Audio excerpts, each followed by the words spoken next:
Nous sommes au Musée des Beaux-Arts de Montréal, en plein montage de l'exposition Riopelle à la rencontre des territoires nordiques et des cultures autochtones qui sera présentée cet automne. Donc, dans le cadre de l'exposition, on présente en grande première, pour une première fois au grand public, l'œuvre Fontaine, qui est une œuvre qui a été réalisée entre 1964 et 1977.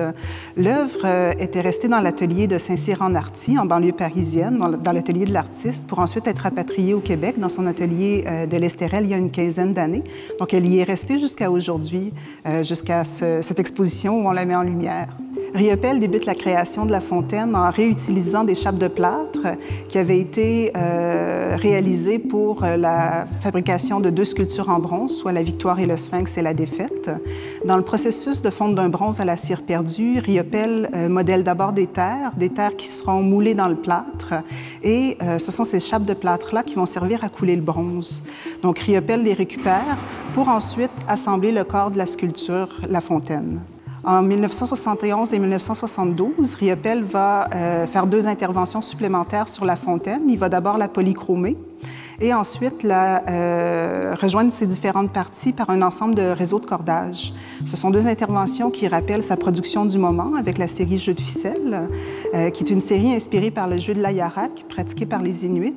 Il s'agit de nouer une ficelle au bout des doigts pour créer différentes figures, et ce sont des figures qui souvent vont représenter différents motifs issus du quotidien des populations nordiques. Fontaine est une œuvre tout à fait unique dans le corpus de sculpture de Riopelle, avec sa polychromie, son réseau de cordage, ses hiboux.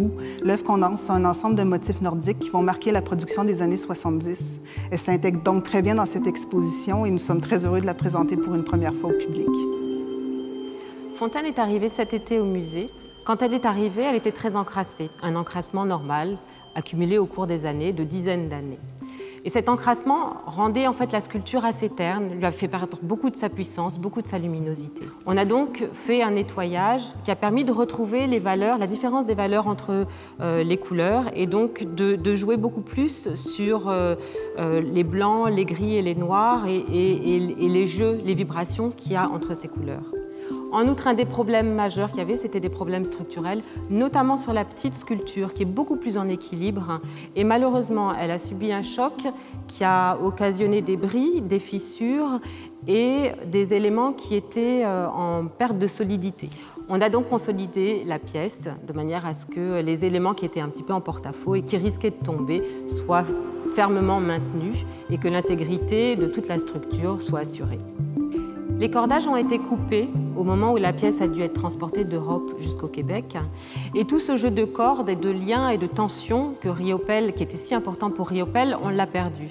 Donc, la dernière étape, ça va être de rabouter ces cordages et de redonner à toute la pièce cette espèce de côté très à la fois puissant, majestueux, un peu de panache, en redonnant aux nœuds et aux cordages toute la place qui leur était accordée à l'origine.